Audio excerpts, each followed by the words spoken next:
Surge pricing से लड़ना क्यों पूरी तरह से बेमानी है। हर कोई फीफा 2006 के लिए सर्ज प्राइसिंग को मात देने के बारे में सोच रहा है। जटिल योजनाएं और गुप्त रणनीतियां साझा कर रहा है, जैसे उन्होंने कोई दिव्य कोड क्रैक कर लिया हो। मैं हर जगह ये टिप्स देखता हूँ। 15 मिनट दूर चलें, 45 मिनट प्रतीक्षा करें, जल्दी निकलें। और मैं सोचने से खुद को नहीं रोक पाता कि हम पूरी तरह से मुख्य मुद्दे को अनदेखा कर रहे हैं। क्या होगा अगर मैं आपसे कहूं कि सर्ज प्राइसिंग को मात देने की कोशिश करना न केवल व्यर्थ है, बल्कि ये पूरे परिवहन तंत्र को सभी के लिए बदतर बना देता है। वर्षों से प्रमुख आयोजनों के दौरान वैंकूवर के परिवहन पैटर्न का अवलोकन करने के बाद मैं एक विवादास्पद निष्कर्ष पर पहुंचा हूं। सर्ज प्राइसिंग वह खलनायक नहीं है जो हर कोई इसे बना रहा है। वास्तव में इससे बचने का हमारा जुनून जितनी समस्याएं हल करता है, उससे कहीं अधिक पैदा करता है। और जिन रणनीतियों पर लोग कसम खाते हैं, वे बड़े पैमाने पर आर्थिक वास्तविकता के बजाय इच्छाधारी सोच पर आधारित हैं। सर्ज प्राइसिंग वास्तव में काम करती है, हम बस इसे स्वीकार नहीं करना चाहते। यहाँ एक असुविधाजनक सच्चाई है जिसे कोई स्वीकार नहीं करना चाहता। सर्ज प्राइसिंग इसलिए मौजूद है क्योंकि पीक डिमांड अवधि के दौरान सीमित परिवहन संसाधनों को आवंटित करने का यह सबसे कुशल तरीका है।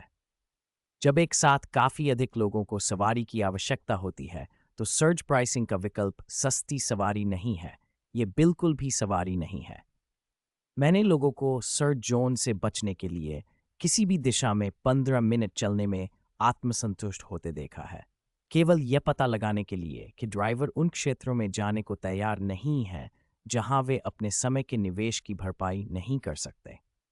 एल्गोरिदम कॉर्पोरेट लालच के कारण कृत्रिम रूप से कीमतें नहीं बढ़ा रहा है। ये ड्राइवरों को तब और वहां लाने की वास्तविक लागत को दर्शा रहा है जब और जहां आपको उनकी आवश्यकता है। वे सर्ज मुक्त क्षेत्र जिनके बारे में लोग बड़ाई करते हैं, उनमें लगातार लंबा प्रतीक्षा समय, काफी अधिक रद्दीकरण दर और ऐसे ड्राइवर होते हैं जो डाउनटाउन से बाहर कुशल मार्गों से कम परिचित हैं। हो सकता है कि आप पैसे बचा लें, लेकिन आप समय, सुविधा और विश्वसनीयता के रूप में भुगतान करेंगे। बाजार हमें कुछ बताने की कोशिश कर रहा है और हम अपने कान ढक रहे हैं। 45 मिनट का नियम आर्थिक रूप से बकवास है। हर कोई इस 45 मिनट के नियम को दोहराता है।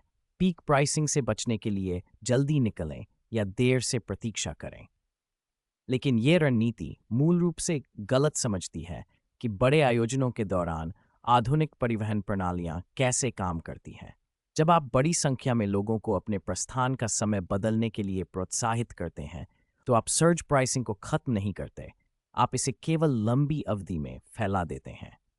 75 मिनट के निशान पर निकलना तब काम कर सकता था जब कम लोग इस ट्रिक को जानते थे। लेकिन जैसे जैसे ये सामान्य ज्ञान बनता जाता है, आप केवल एक पहले की सर्ज अवधि बना रहे हैं। एल्गोरिदम हमारी रणनीतियों की तुलना में तेजी से अनुकूलित होता है। इस बीच आप उन आयोजनों के चरमोत्कर्ष को मिस कर रहे हैं जिनमें भाग लेने के लिए आपने संभवतः अच्छे पैसे दिए हैं। क्या विश्व कप मैच के अंतिम 15 मिनट को मिस करना वास्तव में सर्ज प्राइसिंग पर अपेक्षाकृत छोटी राशि बचाने लायक है? प्रतीक्षा करें रणनीति और भी अधिक त्रुटिपूर्ण है। वे अनुशंसित हैंगआउट स्थान, टैप एंड बैरल, आसपास के रेस्तरां ठीक इसलिए भीड़भाड़ वाले हो जाते हैं क्योंकि हर कोई उसी सलाह का पालन कर रहा है। आप सिस्टम को मात नहीं दे रहे हैं, आप केवल बाधा को राइड रिक्वेस्ट से बारस्टूल पर स्थानांतरित कर रहे हैं। समस्या से दूर चलना बड़ी समस्याएं पैदा करता है। सबसे लोकप्रिय सलाह जो मैं देखता हूं, वह है कम सर्ज प्राइसिंग वाले क्षेत्रों से राइड का अनुरोध करने के लिए स्थानों से दूर चलना। यह तब तक स्मार्ट लगता है जब तक आप व्यापक प्रभावों पर विचार नहीं करते। जब यात्री आयोजन स्थलों के पास पिकअप से काफी हद तक बचते हैं, तो ड्राइवरों के पास वहां खुद को तैनात करने का कम प्रोत्साहन होता है। ये डेड जोन बनाता है जहां वैध सवार, विकलांग व्यक्ति, बुजुर्ग लोग, गतिशीलता संबंधी समस्याओं वाले लोग किसी भी कीमत पर सेवा प्राप्त नहीं कर सकते हैं। मैंने देखा है कि ये चलने की रणनीतियां पड़ोस में व्यवधान में भी योगदान देती हैं। माउंट प्लेजेंट और वेस्ट एंड के आसपास के आवासीय क्षेत्रों को उन लोगों से राइड अनुरोधों की अचानक को संभालने के लिए डिजाइन नहीं किया गया है जो विशेष रूप से सिस्टम को मात देने के लिए वहां चले गए थे।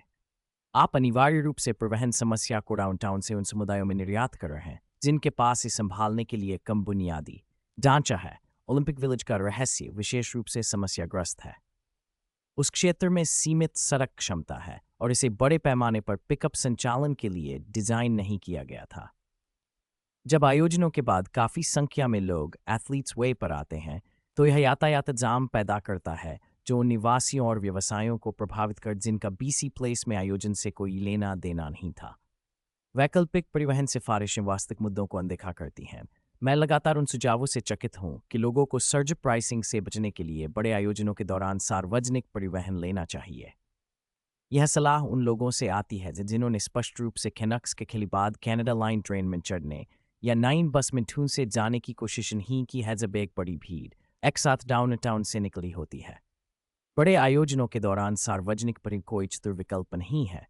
यह अक्सर भीड़-भाड़, देरी और सेवा व्यवधानों का एक बुरा सपना होता है। ट्रांसलिंक अतिरिक्त सेवा चलाता है, लेकिन हम अभी भी भारी मांग में वृद्धि को संभालने के लिए मामूली वृद्धि की बात कर रहे हैं। हो सकता है कि आप पैसे बचाएं, लेकिन आप ऐसी परिस्थितियों में घर पहुंचने में अतिरिक्त 1 घंटा बिताएंगे, जो सर्ज प्राइसिंग को एक सौदेबाजी की तरह दिखाती हैं। प्री बुकिंग टैक्सी का सुझाव विशेष रूप से बेसुरा है। उन कंपनियों के पास सीमित पेड़े होते हैं और वे अपने नियमित ग्राहकों को प्राथमिकता देती हैं। अपने फीफा मैच डे रिजर्वेशन का सम्मान करने के लिए येलो कैब से खाकर देखिए। जब उनके पास सेवा देने के लिए कॉरपोरेट खाते और एयरपोर्ट अनुबंधों हम गलत चीजों के लिए अनुकूलन कर रहे हैं। असली मुद्दा यह नहीं है कि सर्ज प्राइसिंग बहुत अधिक है। यह है कि हमने अपनी परिवहन अपेक्षाओं को इस धारणा के आसपास संरचित किया है कि सवारियां हमेशा सस्ती और तुरंत उपलब्ध होनी चाहिए।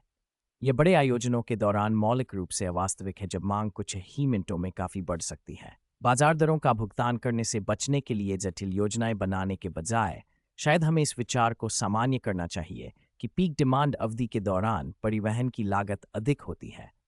एयरलाइनों ने बहुत पहले यह समझ लिया था और हमने इसे स्वीकार कर लिया है। हम क्रिसमस की पूर्व संध्या पर प्रस्थान के लिए ऑफ-पीक उड़ान की कीमतों की उम्मीद नहीं करते हैं। फिर भी किसी तरह हम उम्मीद करते हैं कि जब मांग बढ़ती है तो राइड शेयर की कीमतें स्थिर रहेंगी।